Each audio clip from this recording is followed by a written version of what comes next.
My name is Wojt Schild. I'm one of the co-founders and board members of Hanseatic Blockchain Institute. We are an association here in Hamburg that has been founded 4 years ago by a group of entrepreneurs that felt that blockchain has a future and that wanted to kind of organize the internal exchange. So we strive to essentially do two things. So first of all, being a platform for mutual exchange, and then secondly, providing a learning, and that's what we do by, for example, doing these weekly Blockchain Monday events, where we invite either experts from different parts or startups and discuss topics that are related to making blockchain better known or using blockchain in a real-time environment. That's essentially what we do. And one thing I just briefly mentioned, we have been lucky end of last year, because we got a sponsorship from the German Federal Ministry of Economic Development and Climate Control. That's how it's called. This they gave us 250,000 euro to do a study on the level of usage of blockchain in Germany. And we are currently in a process to prepare for that study. We do it together with the IFO Institute. IFO Institute is the most renowned institute for research in Germany. We already had an initial questionnaire directed at a large number of German corporations, and about 20% of the corporations said that they either use blockchain or they are discussing if they want to use blockchain. That's 20%. However, there are many that need to be educated about the potential. For this study, we are still in the process of getting participants. So if you are doing business in Germany, related to Germany, that has to do with blockchain, please register everybody on our website, which is w3now.de, which stands for Web3 Now in Germany. So having said that, second point, we are an association. The good news about associations in Germany is that you can become a member, and membership is at 50 euro per year for an individual. And then we have corporate members as well at a slightly higher price. And we are always open to new members. As I mentioned before, we have had quite a bunch of different topics just recently, actually quite a lot into the direction of either tokenization, and then we did quite a bunch of Web3 related, e.g. using tokens, NFTs for different purposes. And we haven't for a while been really on the on the foundations of blockchain and looking into it. And therefore, I'm really happy having Muhammad Hassan today with us, and talking with him about auditing of smart contract, which essentially from the very beginning of people talking about smart contract has always been an issue. And I think there have been relevant cases where smart contracts did what was in their code. However, they did not what people expected them to do. And this is a very, very crucial issue. And I didn't know that there is a German company that is located in the wonderful Hansestadt Bremen that's addressing this. And with that, I would like to hand over to you, Muhammad, and maybe you just give us a short introduction, how you personally got, what was your first moment with crypto and blockchain? How did you get into that, and what eventually led you to founding this company? Yeah, thank you very much, Moritz, for the nice introduction and also introducing what Hanseatic Blockchain Institute does. So my name is Dr. Muhammad Hassan, and I did my PhD from Bremen, University of Bremen, with the supervision of Professor Rolf Drexler, and he's also So I'll introduce my team later on when we introduce the company. And like you asked, like what was my first interaction with the blockchain? So, but that dates back to 2013, because then I was looking into doing my master's thesis from RWTH Aachen, and my supervisor, Professor Christoph Parr from Ruhr University Bochum, he said, look into Bitcoin and maybe we can break it like the algorithms that are being used at the back end. So that was my master's thesis, to design some hardware. So, Okay. so I started looking into blockchain from that perspective, not from investment or from this perspective. But we looked into it. We did. I've successfully finished my master's thesis, and then I didn't look at it anymore. And I started my PhD in Bremen. All right. And then, but I was still, of course, following the news, what was happening in the blockchain space. And slowly around 2017, the interest developed again. And I really started looking into, okay, why are so many hacks happening? And by the time I was finishing my PhD, I started looking into, okay, how can I, who has done his PhD in this testing, verification, and security validation, contribute to this Web3 space, and how we can make it more secure for the new people who wants to join. So then I discussed it with my co-founders, so Dr. Neyman and and Professor Rolf Drexler, and they were really like encouraging in that aspect. So that's really nice of them, that they motivated me further, that okay, if you think that it's a good idea to look into this direction, then why not? And but as I mentioned to you earlier, we started looking into Bremen if there's some blockchain startup or somebody doing some blockchain stuff in Bremen. We could not find anything. So Okay. yeah, and that was also of course that on one side it was a bit surprising that, but it also makes sense that it's still a nascent industry, still evolving. So you don't find many companies in this space. So that's where we then started this year in January as Truscova GmbH. Okay. And we secure your smart contracts, which run on the blockchain. And we use different technologies, like I'll introduce some of them today in the talk. Great, super. And what was the title of your PhD thesis? So that was related to what you are currently doing, or? It was related to chip semiconductors, so enhanced verification techniques for heterogeneous systems. So it was totally in the direction of semiconductors. But Right. we saw that the techniques that we use in the semiconductor industry, they can be Yeah. extended also towards the smart contracts. And that's what we are currently doing. Okay, cool. Yeah. Before we move into it, just to mention, we once had a Blockchain Monday on this particular topic by a guy who's working out of Flensburg. I don't know if you know him, but are you familiar with Yannick Heinze from Yeah. Substack? Mm-hmm. Okay. They moved their focus a little bit, but and with them it was surprising as well, because I asked him, so are you the only blockchain startup in Flensburg? Because this is a region of Germany where not everybody. Okay, but you know each other. Perfect. But exactly. So we also met them at Block Chance. So yeah. Okay, cool. Well, with that, I would say please start, and everybody from the audience, please feel free to use the Q&A session so we can make this as interactive as possible. So you can see my screen, right? So yeah. So the title of today's talk is Building Trust in Blockchain, because it really lacks nowadays with the hacks happening every now and then. And I'll introduce how we as Truscova approach this field of security auditing and how to make the system or the ecosystem more secure. My name is Dr. Muhammad Hassan, as I said. And who we are the experts of security testing and validation verification for blockchain smart contracts. I am the co-founder and CEO, and have my background in verification and testing of semiconductors and also complex systems. One of the co-founders is Dr. Mohammed Neyman Jalil. He's the CTO and co-founder, and he's expert in operations research and machine learning.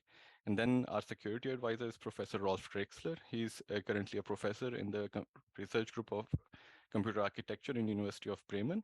and he's also the director of Cyber Physical Systems Department of German Research Center for Artificial Intelligence. And he's the expert in formal verification and other verification techniques which are used nowadays as a state of the art. And these techniques I'll introduce in the next slides.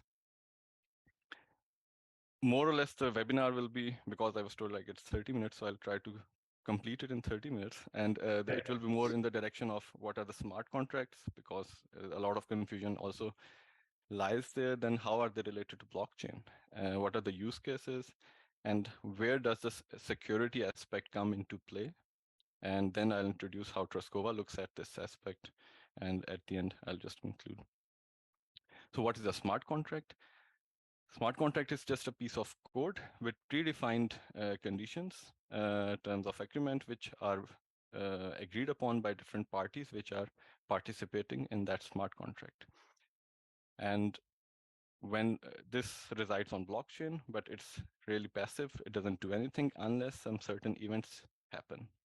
So if there's some event which happens, it triggers the execution of the smart contract, which then executes on the blockchain, and it does some stuff which it was supposed to do. So this piece of code, and it could be like movement of assets between the different participants, or it could also be something else.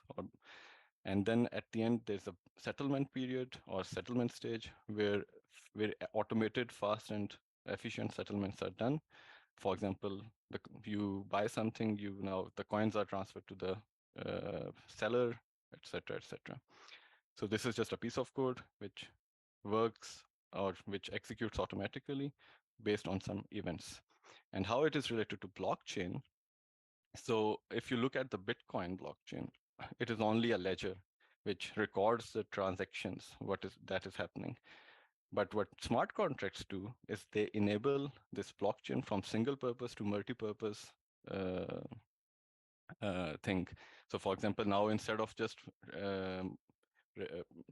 registering your transactions, you can register a lot of other things. For example, different actions. They enable then decentralized applications. For example, you might have heard of when the Twitter fiasco was happening, you might have come across, oh, okay, let's move everything to decentralized Twitter or decentralized social media, etc., etc.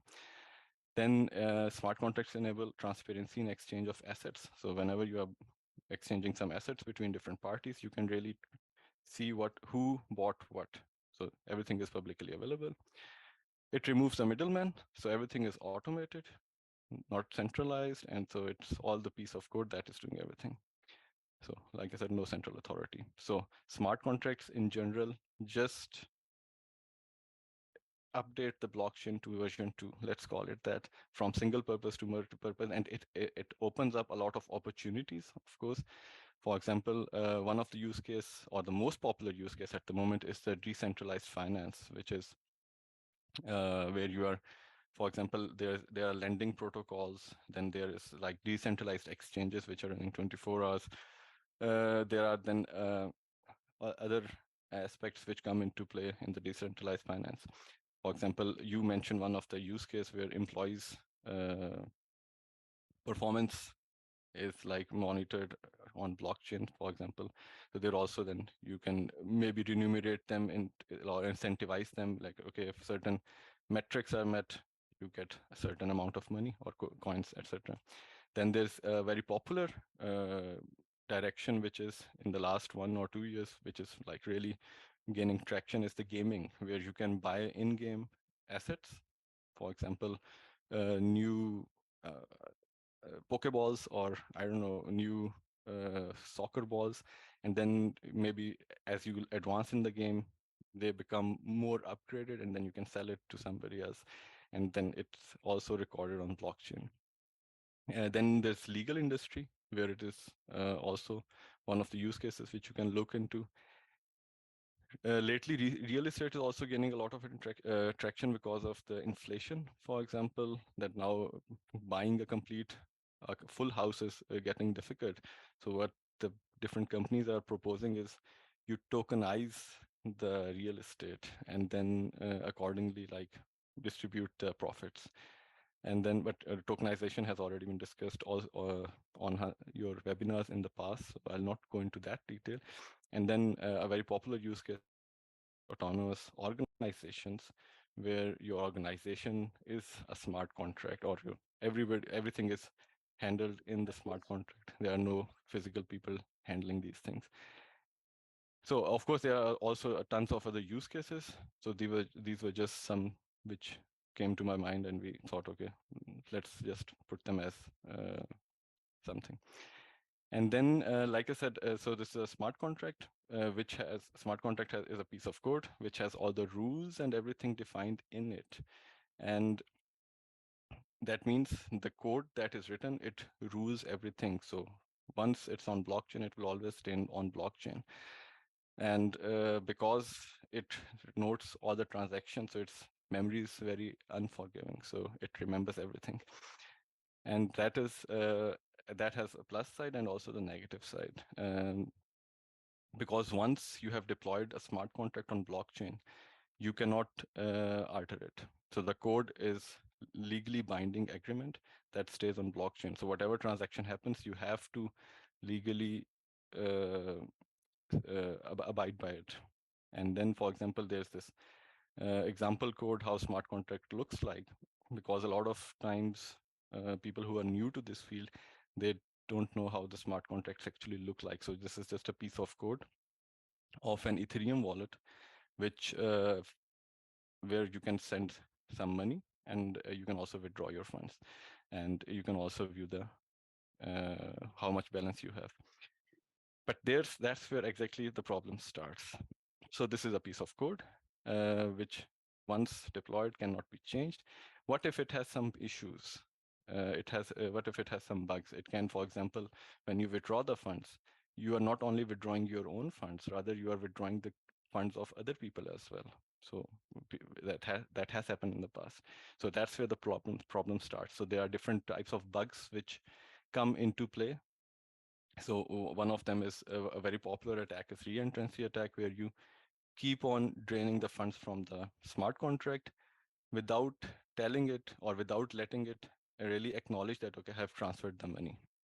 Then we have these arithmetic bugs where you can really play around with the division functions, or how the smart contracts do the division and multiplication operations. So you play around with them, and you find your way out how to get money for free. And then sometimes I'll show another example of this, like there's no access control. Anybody can really go into the smart contract and do whatever they want. It happens very commonly. Then there are functions which are created to destroy the smart contract in case of emergencies. Sometimes they are also left open, like you can do anything that you want. These are some types of bugs. There exist many of other bugs, but this is just like a non-comprehensive list. And like I said, because these bugs exist, so these bugs exist because there are problems in testing and verification throughout the development stage of a smart contract. And for example, when you develop a smart contract, it goes into security auditing process. The process is time consuming, it's costly. And the interesting thing, or the sad thing, is that there's not much expertise available in the community. Standards do not exist. Hence, a lot of hacks keep on happening. Just to give you one example, it happened in 2017, so now it's 6 years. But somebody accidentally froze $280 million, and they couldn't do anything about it. So there's this company, Parity Technologies. They had this multi-signature wallet.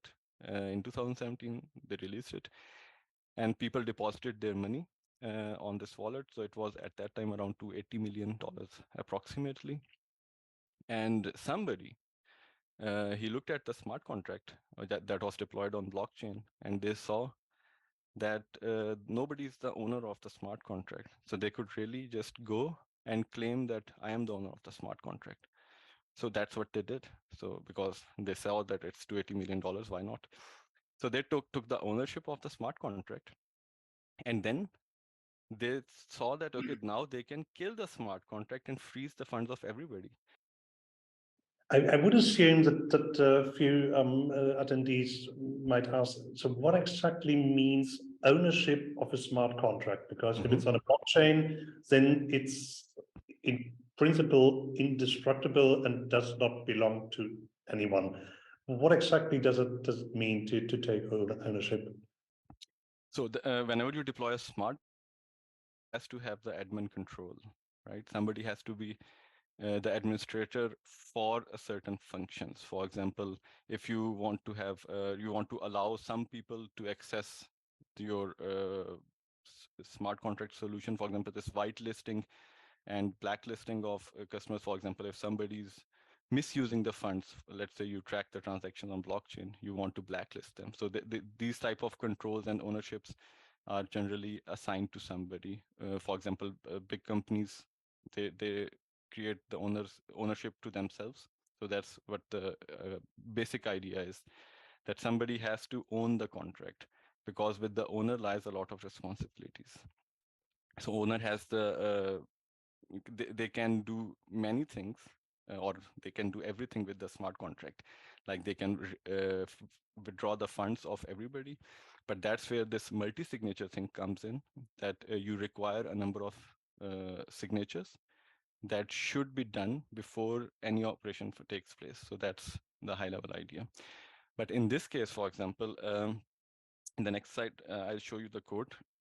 They did not have any such function which limits this thing that, okay, there should be a certain number of signatures from different people in the, like different owners, which allows them to do some operation. So that's what this attacker then, they took the ownership, but the attacker was really nice at heart, for example, and he created a GitHub issue that anyone can kill your contract. So please fix this. But the parity technologies, they did not take this seriously. And then while trying to like undo his actions, this attacker accidentally killed the contract. He called the function kill. And after this, all these funds which were in the smart contract, so people had sent their Ethereums into the smart contract, they were all lost. Like you could not access them at all.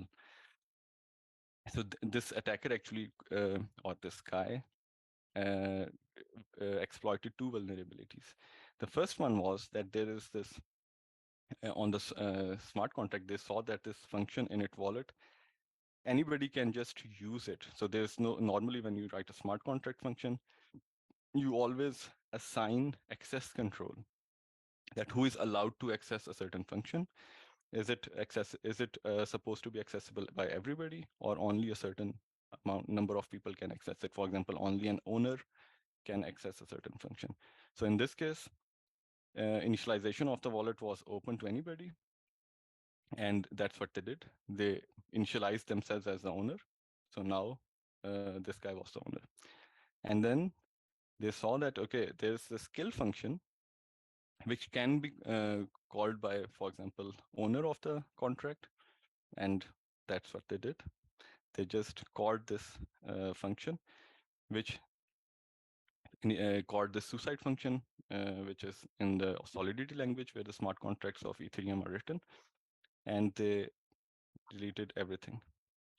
Now, but nowadays, this is not called suicide, for example, it's called self-destruct, but it serves the same purpose. So in the worst case or in the emergency case, so that the funds are not completely lost, they have these mechanisms.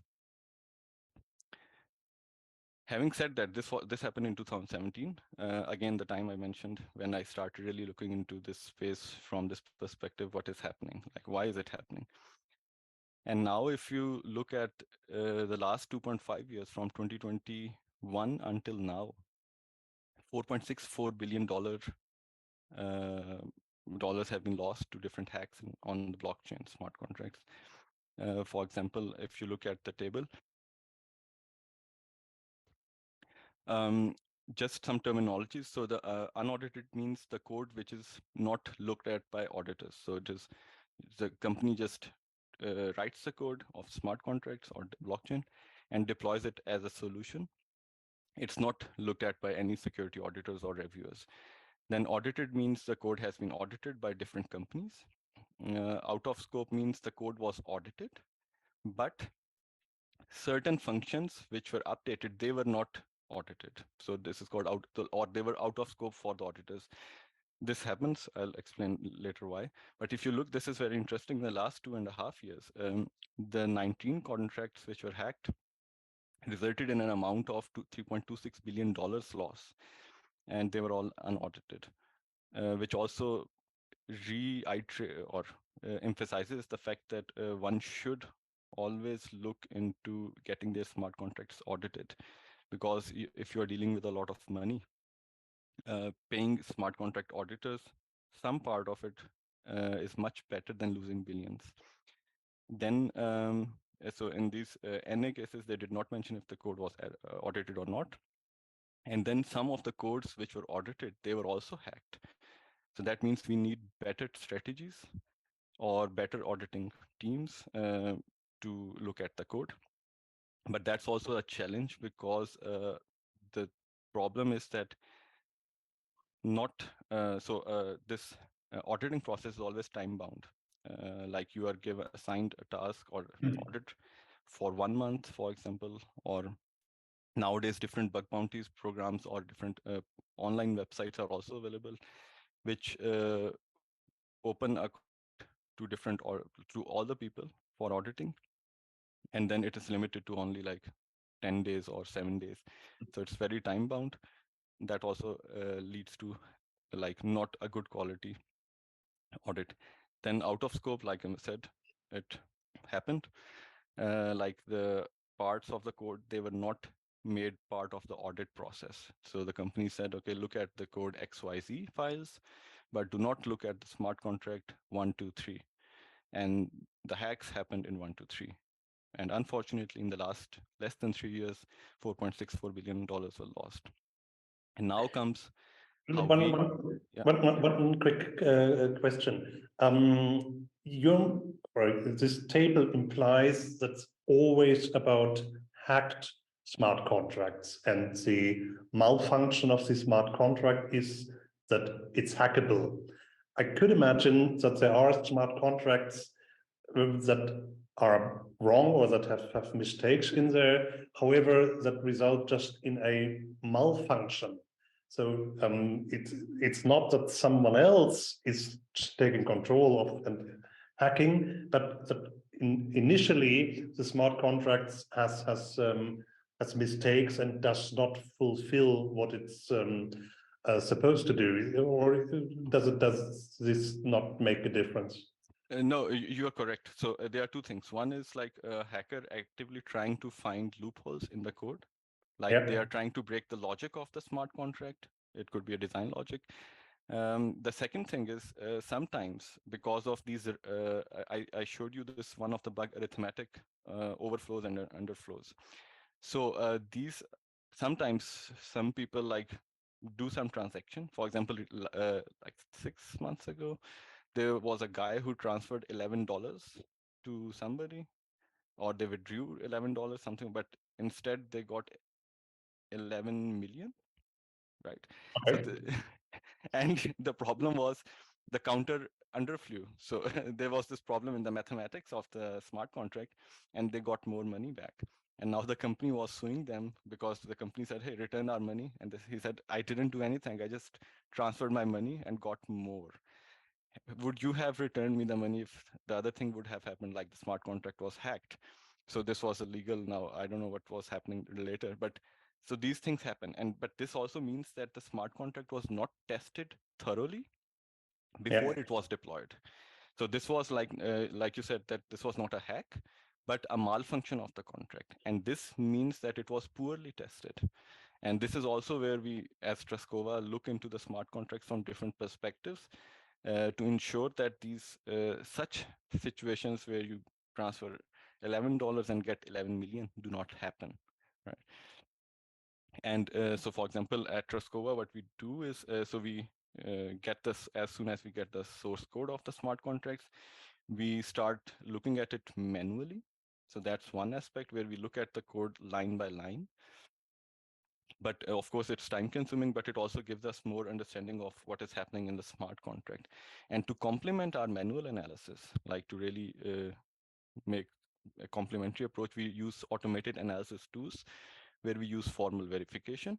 We use fuzzing, we use metamorphic testing, we use symbolic execution. So these are like the toolkit of what we use.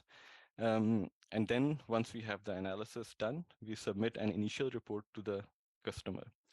And now it is up to the customer if they want to fix this or not. Normally they are very nice and they fix all the bugs and they give us back the audited fixed code. And you would be surprised. A lot of times when the code is fixed, they introduce more vulnerabilities. So from their perspective, they say, okay, we just fixed what you suggested. But while doing so, because the implementation relies or lies on their side, so they implement it in a way that it's again vulnerable. And that can again lead to hacks. So then that's where like we re-audit the patched code and to ensure that this does not happen. And then we submit the final report to them, and then we do the audit announcement for them. So that's the process. I don't know how many of you are aware of this complete process, how it goes, but that's how we do it. And in many cases, for example, when we get this source code, we also get a requirement from the customer, which code is in scope and which code is not in scope. In the previous slide, I showed that there's this out of scope hacks. So the hacks happened in the code which was out of scope. That's where this comes in. So we try to look at the complete code as a friendly gesture, but really it depends on the time. If the time is very short, then sometimes we have to leave the things which are out of scope. But generally, we try to look at the complete code just in case there are vulnerabilities. Yeah. So maybe in the traditional world and in the traditional financial services world, we are used to having auditors to confirm whatever might be auditable. But these firms have to undergo certain processes. There is a peer review. They need to prove their qualification to fit and proper and so on. Lots of regulatory steps to ensure that an auditor's signature is worth it, which in real life does not always come true. How does it work in smart contract auditing? So there is no German association of smart contract auditors and so on. How do you get the trustworthiness and how does eventually a user of the smart contract become aware of quality of the audit post or yeah, report? that's a good question. In the traditional finance world, everything is regulated and standardized by now because it's been going on for a long time. So there were standards which started, now they have matured, and everything should be follow those standards. In blockchain side, there are no standards at the moment. Of course, there are standards to implement a certain code, but there are no standards that they should follow a certain, for example, security standard or a testing standard, something. So everybody writes the code and they just check enough that the functionality that they want to give to the user, it exists. Most of the developers, from our experience, they have no idea how security works. And their assumptions about how security works are completely wrong. And that's where the attackers who are trying to hack the smart contracts, they find loopholes and they extract the money. So it's really like knowledge gap plus lack of standardization, I would say. But in Germany, there is no organization at the moment which standardizes this process. I do know that BSI, so this German security agency, or please correct me if I'm wrong. So they do this standard, or they ensure that devices like embedded systems, they follow a certain standard, but this for the smart contracts, there exists nothing at the moment. Yeah. I mean, how many companies are there that do proper smart contract auditing in this world? And so I do know that the headcount is less than 500 people, and the companies are around 50. okay. Yeah. So and there are like 3 or 4 companies from Germany, if I recall correctly. There are 3-4 companies in Germany as well. So one was this solid proof, or now it's soft stack. So now Truscova is one of them, and there was another company which I cannot Chainalysis. Okay. Yeah. So in Truscova's toolkit, like I said, so we have manual auditing on one side and automated tools on the other side. So because with manual auditing, we have experience with this, we know what we are looking at based on some case studies that we have looked at in the past.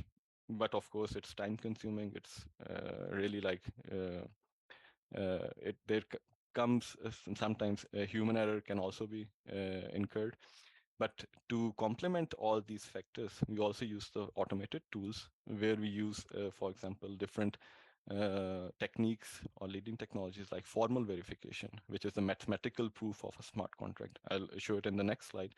Then we use fuzzing, we use static analysis, dynamic analysis. And on the right-hand side, these are some tools which we use to ensure that everything or the complete smart contract is correct and secure, and there are no loopholes possible. So we use this complete complementary or hybrid approach to ensure everything or to provide you the best security. For this webinar, I'll just focus on 2 aspects, which is the formal verification and fuzzing. So the rest maybe at some other point, but for today, we just focus on these 2. The first technique is the formal verification.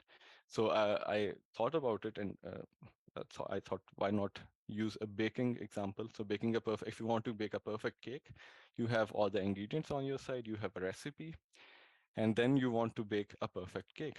And now the question is, in the recipe, what temperature is written? Do you need preheating? How much sugar, how much salt, etc. And what if there's this magic fairy which tells you, hey, even before you bake the cake, I can look at the ingredients, I can look at the recipe, and I can tell you what you need to use to get the perfect cake. So that means, so it will explore all the options of the different recipe and eventually tell you, okay, use as this certain combination of the ingredients with this heating, and you will get a perfect cake, which everybody would love. Now map it to this computer science. In computer science, for example, you have a smart contract or a function, and you want to deploy it on a blockchain. But before you deploy it, what if there's this magic device which looks at your code and tells you, hey, there's this problem in the code, and please fix this before you deploy. And this magic device can really look at all the possible things that can go wrong with your smart contract. So this is where the idea of formal verification comes in. That, for example, if I just now show you an example to clarify this. So you have, for example, a smart contract called monotonic, which has a function which returns a value, which whatever you give as an input, it multiplies it with what, 42 and returns. And the general description of this function is that the monotonic function either keeps on increasing or decreasing. So it cannot go up and down. So something like this. And what we want to ensure is this property that this function should always either, so in this case, for example, always go up. It should never, for example, for 2 values A and B, it should never like have an up and down result. So what we do in Truscova, for example, we define these properties that for a function f, which is defined in the smart contract, if there are some values where b is greater than a, so there should never be a case, or we say there should never be a case when function b, or the output of function with value b, is less than function with the value of a. So I forgot to add here f, but the assertion is right here, right? So so this explains the same thing, that we define it as a property or an invariant, and these invariants or properties are in formula verification the properties of a system which should always be satisfied if the function, if the this program is running correctly. So if there's a bug, it will be found. So that's the property that we declared that function. So this f of b should never be less than f of a. And the formula verification instantly tells us this can be violated. So it finds a combination that if b is equal to 1 and a is equal to 0, this condition is not satisfied, and hence it is problematic. And it exactly tells us, okay, so it shows the complete trace and tells us exact line in the code of the smart contract where this happens. And that means formal verification. So this is just one of the examples. It shows, if I ask it again, it will keep on giving me different values for which this condition will not hold. So the good thing about formal verification is that it will always find a solution if it exists. So if there's a bug, it will find it and it will let us know that there's a bug. Just to give you another example, for example, we have this Hanseatic token on the left-hand side, where you can, for example, transfer the money and you can check the balance of your tokens. What we want to do is, for example, we want to ensure that for whenever the tokens are transferred from, for example, me to anybody else, the overall accounting of the smart contract should stay the same. So if there are only 100 tokens in circulation, I own 50 tokens and you own 10 tokens, for example, and now I'm sending 10 tokens to you. So your balance would be 20, my balance would reduce by 10, so it would be 40. And this should always happen like this. It shouldn't be like if there are only 100 tokens in circulation, somebody is allowed to have 150 tokens. Or if I'm sending you 10 tokens, you are getting 100 tokens instead. So we define it again as a property where we say, okay, we have a balance before we do the transfer. So balance before, and then we do the transfer. And now we have a balance after.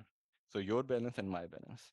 And we create a property that the balance before the balance of the sender should be balance before minus the amount that he transferred. And I ask I create a property that the balance of the receiver should not be equal to, so tell me, or I define it, the property that the balance of the receiver should not be equal to the balance that the receiver had before plus the amount.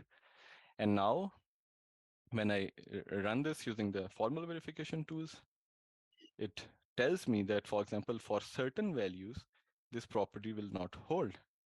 So what I'm asking the solver actually is that, hey, tell me of a case where the balances do not match.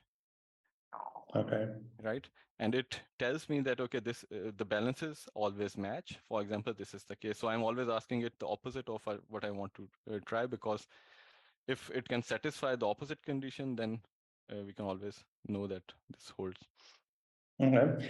I mean, this is an example for really reading the code line by line. However, I would assume when it comes to more complex smart contracts, that we are more and more seeing what happens in the normal coding, that people are using libraries, and that people are copying code from a trustworthy source to become part of the new smart contract. Is this already happening, and does it work for you? Work as well, that you just say, okay, lines 1 to 7,515 are taken from this trustworthy library, and then there is some part that needs to be manually cross-checked. There are two things. So one thing is, so for creating these properties, we don't really need to look at the code. Rather, we need to look at the specifications or the white paper of from where the code is actually created. So there is always some specifications or data sheet which defines what the overall idea of the smart contract is. For example, it says that the Hanseatic token should never have, or the people, Hanseatic tokens should have a maximum supply of 1 million tokens, for example. So this is defined in the standard of the Hanseatic token. And then we base our property on this. So code comes, so code is something that is a derivative from the specifications. So it is not directly derived or it is based on this specifications. So our properties should also be based on the specifications, not on the code. Because if we create the properties based on only the code, then we are also like, if there's a bug in the code and our property is actually just looking at that bug, then it doesn't help, because we are also like, and then just checking that, okay, the bug is like a true functionality of the code. So we create the properties based on the specifications, so because that's the golden reference that we have. The code is from the developer. It can have these bugs. The specification can also have bugs, but we are actually checking what is written in the specification. Is it also written in the code or not? So that's what we do. That's one thing. And the second thing that you asked, so currently, sorry, I have forgotten the second question. Can you please repeat? The usage of trustworthy libraries. Yeah, exactly. So the libraries are not, so all the libraries are not formally verified at the moment. That's one aspect. There have been cases when where the libraries were also hacked. Like there were flaws in the library which were exploited. And the third thing is, you mentioned that the codes are copy and pasted from these libraries. This is correct, but you would be surprised. People copy and paste, and they change the parameters according to their likings. So for example, if a certain library was correct for XYZ parameters, and I copy it and paste it in my contract, in my code, and now I change this XYZ to 1, 2, 3. And now the problem starts. Now I can hack the code in most of the cases. There was this, what was the name, Compound Finance, or there was, I've forgotten the name. There was this hack of protocol where they copied the code, so one-to-one from audited code, but they only changed one parameter. So instead of 100, they wrote, I think it was 1000, so a factor of 1000. And hackers saw that now the math does not add up. And they saw the loophole, and they drained like $200 million, something like this. So you are right that people copy the code, but the mistake is that they always change the parameters in the code, and then they do not go into auditing because they assume that since the code is audited, it will be still secure when we change the parameters, and that's a big big lie or big myth. So it should not be done that way. Okay. Yeah. So again, if there's a problem in the code, formal verification will always find it. And that's why we always we try to use it extensively in our audits. But of course, there are some challenges which come along with formal verification. For example, complexity. So sometimes the complexity lies in the tools that we use. For example, the tools are not that good to to represent everything. Then we have to rely on complementary strategies. And second thing is, like I mentioned, like we are dependent on the specification of the smart contract, and then we create these properties, what we want to look at or what we want to see actually as a behavior.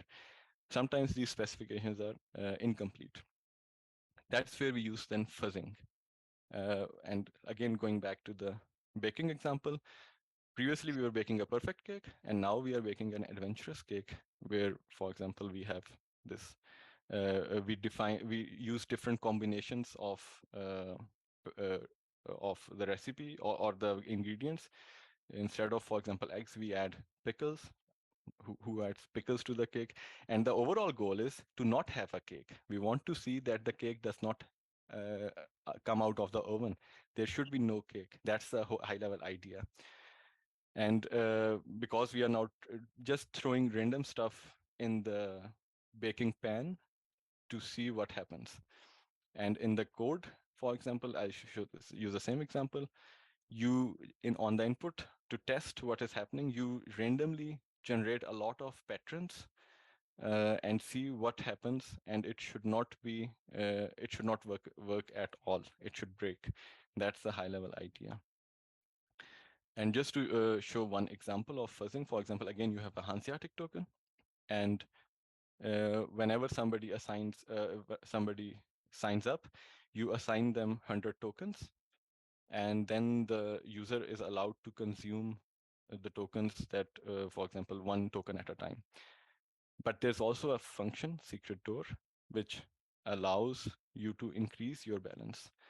And from specifications, for example, we get that that if a user is assigned 100 tokens, they should not have more than 100 tokens. It should not be 101, 102. It should always be less than 100. That's what we do. We define a property that the balance of everybody should always be less than 100. And when we use our toolkit and run the property, we see that this property can be violated. For example, once you call the airdrop, so you get 100 tokens, and then you call the function secret door, and now your tokens are 101. Again, Okay. so this is like it. So in fuzzing, it randomly calls these functions with different number of times and sees if the property still holds or not. The interesting thing is these properties that we are using in fuzz testing, we can also reuse these testing in formal verification. So that means we are also at the same time checking the same property from different angles, from different aspects, and seeing if everything works correctly or not. So these are just 2 techniques that we extensively use while auditing the code, in complementing the manual analysis, of course, but there are also other techniques that we use just to be sure that our contracts do not get hacked. Everything you have been presenting so far implies somehow that the world is black or white. I could imagine that there are certain cases where the initial coder of the smart contract has an hypothesis on how things are coded correctly, and you come to the conclusion that this is dangerous, and but it's not that easy because it's just different ways.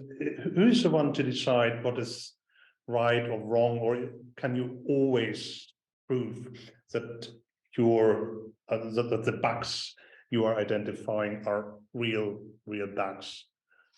So if I can drain the money, so that is real bug, right? If I can take away all the money that is in the smart contract, that's a real bug. But there are different levels of bugs that we classify. For example, if it's a critical bug, for example, I can take control of the smart contract, or I can drain all the money. So that's a critical bug where it should be fixed. Then there's a high level severity, medium level, low level. In some cases, for example, we just inform the clients that what a good practices are to have in the code. For example, that are like low level or informational messages to the clients. But otherwise, so we always classify them. For example, take if there is a possibility of taking the money from the smart contract, but it's very like difficult, or it's difficult to reach, then it's not too severe, for example. Or for example, it could be that we saw that in some of the cases during the auditing process, the companies were doing a lot of asset movement in one transaction. Okay. Like and that takes a lot of time. That takes a lot of time. So that's when we see that, okay, now this is a denial of service attack, because as long as you are moving these millions of assets between 2 points, your smart contract will not do anything else, right? And that's a problem. And then of course comes the concept of gas usage and all this stuff. But this is not severe, because so we do not classify it as severe, but sorry, as critical, but we say, okay, it's a medium bug. So there are different classifications which are standard among different auditors. So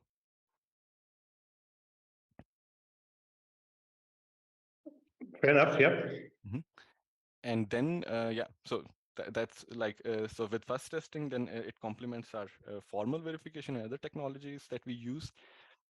And if you want to have more information, for example, you can visit our website. We also regularly upload blogs on different topics which are related to technologies that we use, how to use them. So it's a complete tutorials, hands-on, so you can really look at that and try it on your side. So in open source we trust. And then you can also go to LinkedIn page of our company Truscova, and also follow us on Twitter. And if you have any questions, or if you need any further information, or if you want to have your smart contracts audited, please do contact us. My email address is there, or you can also find it on the website. And that's all from my side. Perfect. Thank you. Thank you very much. Really, really interesting. So give me an idea of how many smart contracts have you already audited so far? What's your track record? So until now, so we have, so from the company side, we have only done, I see. So we have done only 3 audits, not more. But personally, so we have participated in many, like 11 audits so far. So by participation, I mean that there has been contests, so we contributed there as well, participated there as an auditor. Okay. Mm-hmm. So let me briefly come back to this initial point where I said in traditional finance, auditors are the ones that have to qualify, that have to prove, that hold some liability, that have to provide some capital, and so on. From my understanding so far, smart contract auditing is something where you just or how can you prove your company's qualification to that your audit reports are really worth the paper, or the audit work is worth the money? How do you get the message? Because if I set up a company and I say my accounts are audited by KPMG or PwC, then at least there's some credibility all over the world. How does it work in the smart contract auditing? How do you get this message across of the scope, whatever company it is, doing a proper audit? So there are a couple of things. Of course, one thing is that you should not be visible on this website rect.news, because they track the hacks that have happened and who audited the code. For example, here it's written quant stamp, pack sheet, etc., etc. So if you're not visible on this website, you are safe. That's one thing. But other than that, on a serious note, normally the smart contracts so for example, when we do an audit, we generate an audit report.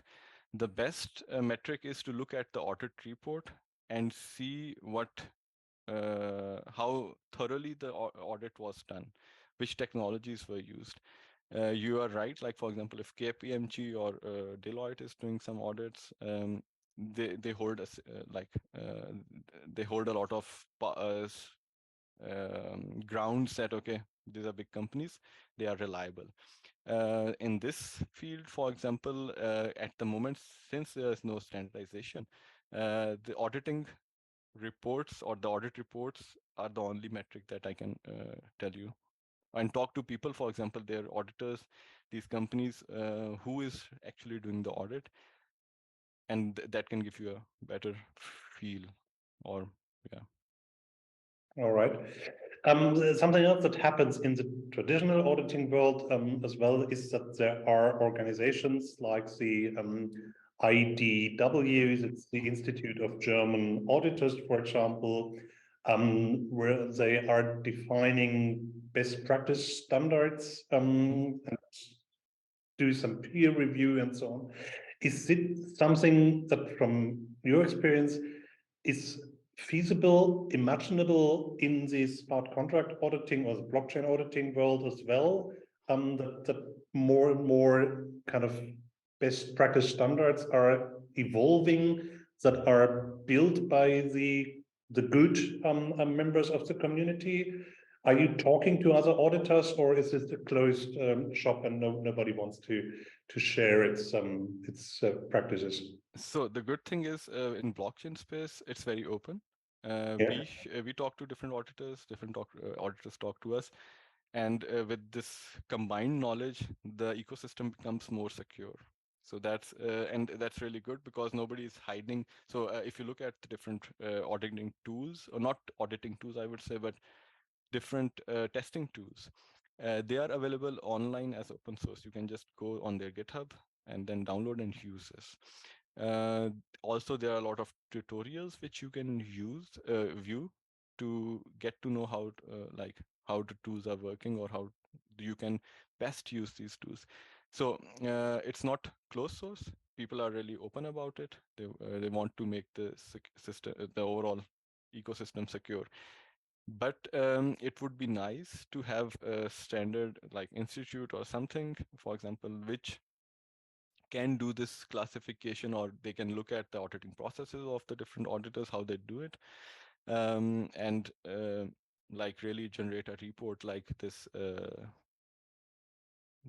in Germany. So you get whenever you have to buy some electronics, there is this report that you can buy, Testsieger, yeah.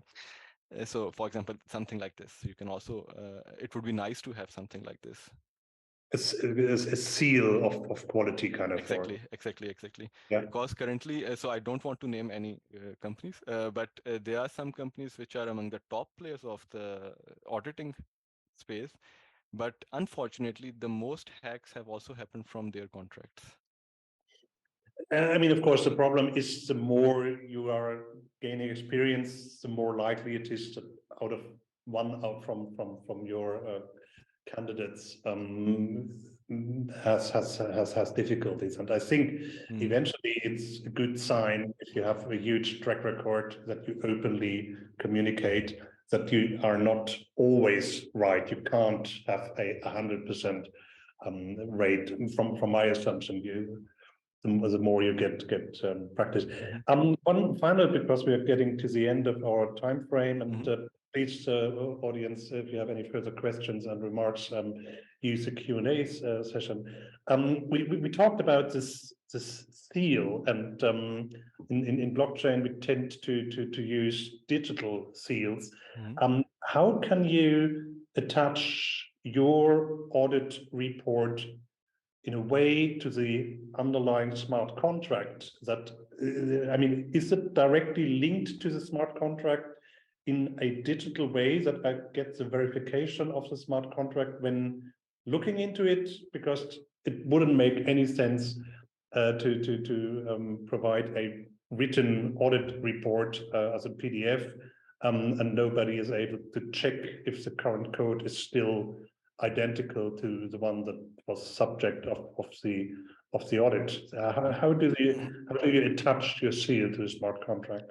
So whenever we get a smart contract, we also get a git commit hash. So like which like gives us this exact moment when the code was committed online and what we got.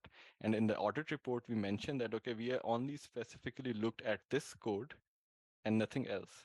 And that because it is in the GitHub history, then anybody can, for example, I can now go and look at the code that was, for example, this parity hack happened in 2017. I can directly go and look at the code, what happened, what was there. So you can exactly go. So in the report, then we mention, okay, which code we looked at, and people can publicly access it. Currently, we personally do not attach any like audit report to the digit, like on the blockchain, to the smart contract. Some companies have tried it. I think still there are one or two companies which are doing it. But normally what happens is like we post it on our GitHub, also on our website, that, okay, this is what we did. And these companies, for example, the clients, they also put it on their website that, okay, we are now audited from XYZ company, because then it gives their investors more credibility or more confidence that, okay, now the code is audited. They can invest it in the code or in the smart contract or in the solution that the company is presenting with more confidence that it will not be hacked. So currently it's more like this, that you see a company with the solution, and also on their website the audit reports that they have gone through. For example, if you go to Uniswap or to Aave or to Lido Finance, so you will see a lot of history of their audit reports. Yeah. Cool, pretty interesting, Mohammed, and nice project. One final question: you founded this company just recently. Have is it financed? Who provided the capital, and where are you in the process? If you want to answer this, but we have startups ask them where they stand in terms of capital. Mm-hmm. So we are currently bootstrapping the company, so we self-financed it. And of course, if there are good opportunities for if somebody is interested in investment, we would be definitely happy to talk to them and discuss our ideas, what we have or what we are building currently to secure the ecosystem more. So yeah. Cool, wonderful. Mohammed and your team, thank you very much, and wishing you all the best. And it was enlightening for me, at least, and hopefully for many others as well. Quite interesting. And I personally like the idea because we are always striving to help Europe, and in particular Germany, to become a particularly reliable region for crypto and DLT-based applications, and I strongly believe that auditing will be part of credibility of that. And we recently had a workshop on regulatory requirements for DeFi, and interestingly, all regulation is currently about who are the players, what's the liability, the audit of digital code is something that has not yet shown up so often. It's much more about the product, and the white paper of the product. However, understanding that in many cases the product is delivered in the format of a smart contract, and the smart contract in certain cases may not be what it ought to be, is a significant risk, and we need to address that in order to reduce the riskiness of DeFi in particular. So very interesting contribution from your side. Thank you very much. It was really nice to be here, and thanks for inviting. Okay, cheers, all the best. Yeah, cheers. Have a nice Have a nice day. evening. Yeah, bye-bye.